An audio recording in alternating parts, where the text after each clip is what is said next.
Christmas again as we make this journey. I've got my coffee and one of my favorite Santa mugs. And as we talk about this, we know that Jesus was born in Bethlehem. He was born there in a barn or a cave, and his cradle was a manger, which was a hollowed out piece of stone that was used as a feeding trough for animals. But what do people say about Jesus? I mean, what did they really say about him? Well, some say he was just a good teacher, but a good teachers, they don't claim to be God. Some say he was merely a good example, but good examples don't mingle with prostitutes and sinners.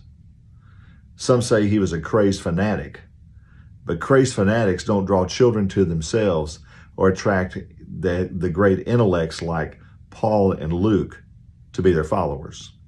Some say he was a religious phony, but phonies don't rise from the dead.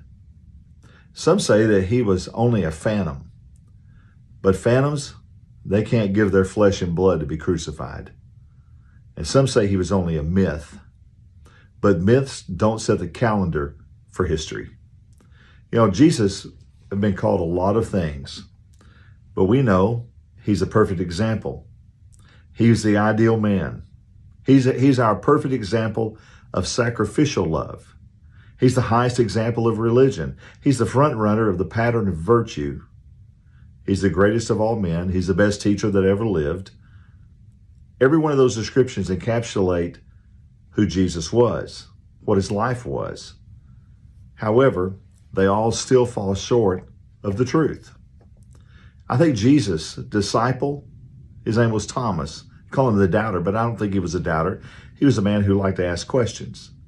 I think Thomas captured it best when he saw Jesus for the first time after the resurrection. And he said to Jesus, my Lord and my God. With 1 week before Christmas, as we celebrate this countdown and we continue to look forward to the great day of the birth of Jesus, celebrate it one more time, we're amazed that Jesus, literally emptied himself.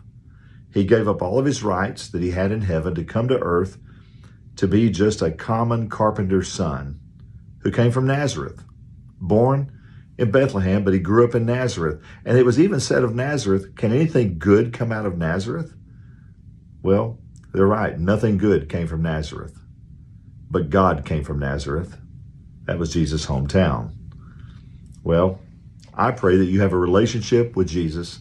I pray that you know him and that in your relationship, you found real purpose, real meaning for your life, because you have security now. You have hope. And you have the trust of the great Savior for your life. It's just a thought. Thanks for joining me today, and I look forward to next week as we celebrate Christmas. Looking for a great church?